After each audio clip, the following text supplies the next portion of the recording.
Ce podcast inclut du contenu généré ou enrichi à l'aide d'outils d'intelligence artificielle.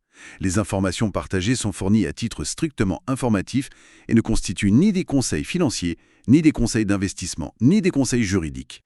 Nous vous recommandons vivement de vérifier ces informations de manière indépendante et de consulter des professionnels qualifiés avant toute prise de décision. Luxembourg Fundcast en français. Bienvenue, aujourd'hui on se penche sur une question assez pointue tirée de 2 sources. Quand et pourquoi choisir la voie pénale dans un conflit commercial au Luxembourg? Oui, c'est une décision stratégique majeure. On va parler spécifiquement de la plainte avec constitution de partie civile, la PCPC. Et de ce fameux principe, le pénal tient le civil en état. Un nom un peu barbare peut-être? Un peu, mais très parlant. C'est vraiment un outil à double tranchant. Alors, explorons ça. Les sources mettent en avant 3 points. D'abord, la PCPC elle-même, ce mécanisme qui lance l'enquête, mais fait perdre le contrôle. Tout à fait. Ensuite, l'impact de ce principe, le pénal tient le civil, qu'on surnomme parfois le grand gel. Le grand gel, j'aime bien l'image. Et enfin, le 3e point, c'est l'aspect financier assez unique à la voie pénale. Exactement. Commençons par la PCPC.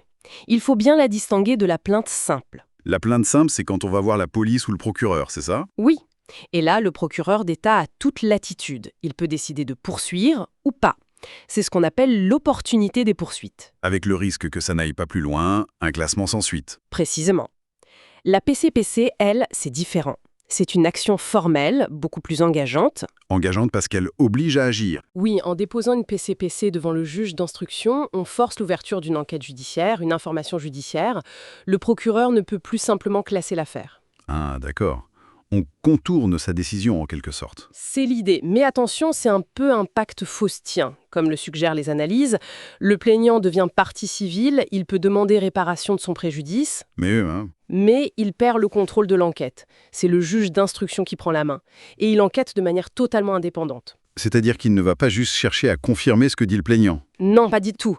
Il instruit à charge et à décharge. Il cherche la vérité, tous les éléments, favorables ou défavorables. L'enquête peut donc réserver des surprises. Et le procureur dans tout ça, il disparaît. Non, il reste présent. Il suit l'enquête et donne son avis à la fin. Ce sont ses réquisitions. Il peut demander un renvoi en jugement ou un non-lieu. N'oublions pas non plus, comme le mentionnent les documents, la dimension européenne avec le parquet européen, le PPO. Absolument. Pour certaines fraudes financières transfrontalières, comme la fraude à la TVA, c'est le PPO et le procureur européen délégué, l'EDP, qui sont compétents. Passons au 2e point. Le pénal tient le civil en état. Le grand gel. Voilà. Alors ça, c'est un principe fondamental. Si une affaire est portée au pénal et qu'il y a une procédure civile en parallèle sur les mêmes faits, La procédure civile s'arrête. elle est suspendue. Le juge civil doit surseoir à statuer, attendre la décision pénale définitive. Pourquoi cette règle? L'idée, c'est d'assurer la cohérence des décisions de justice. Éviter qu'un juge civil dise blanc si le juge pénal dit noir sur la même situation. C'est un héritage du droit français, très ancré. Mais on imagine bien l'utilisation stratégique. Bloquer une action civile qui nous dérange. Exactement. C'est une arme puissante pour geler une procédure adverse pendant des années, parfois. Le risque d'abus pour retarder les choses est réel.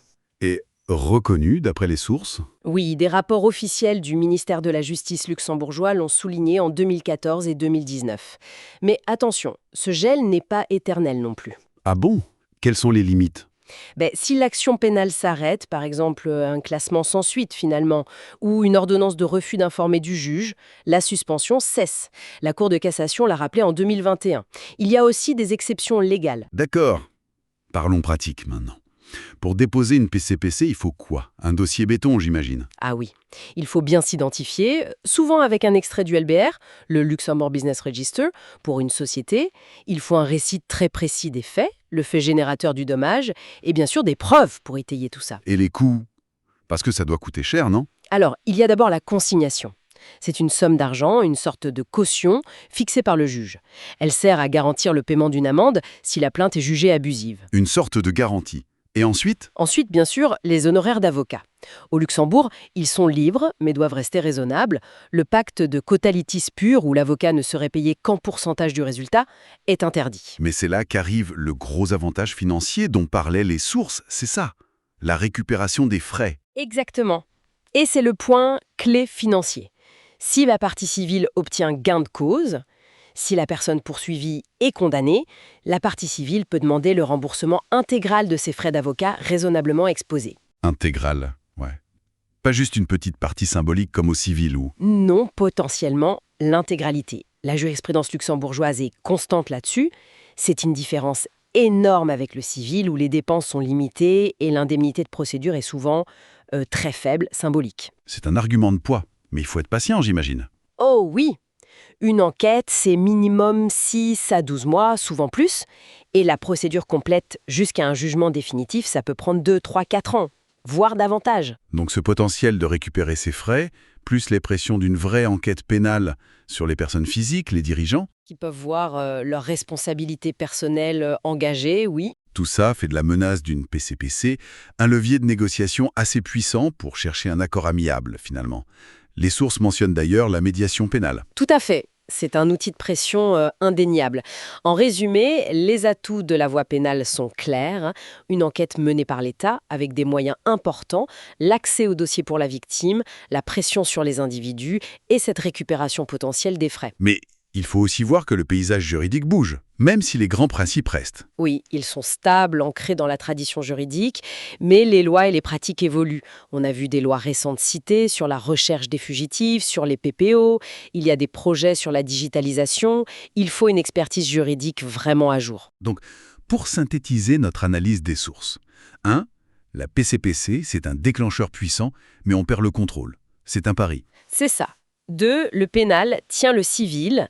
C'est le grand gel, très stratégique, mais attention aux délais et au risque d'abus. Et 3. L'argent. La possibilité unique de récupérer tous ses frais d'avocat. C'est l'avantage financier majeur, mais au bout d'un long chemin. Voilà les points essentiels qui ressortent. Une dernière pensée, peut-être, issue de cette lecture.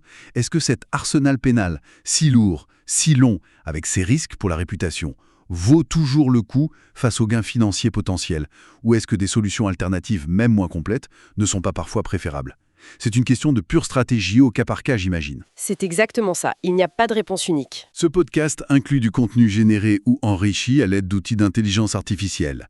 Les informations partagées sont fournies à titre strictement informatif et ne constituent ni des conseils financiers, ni des conseils d'investissement, ni des conseils juridiques. Nous vous recommandons vivement de vérifier ces informations de manière indépendante et de consulter des professionnels qualifiés avant toute prise de décision. Pensez à liker et à vous abonner. Le Luxembourg Funcast en version française.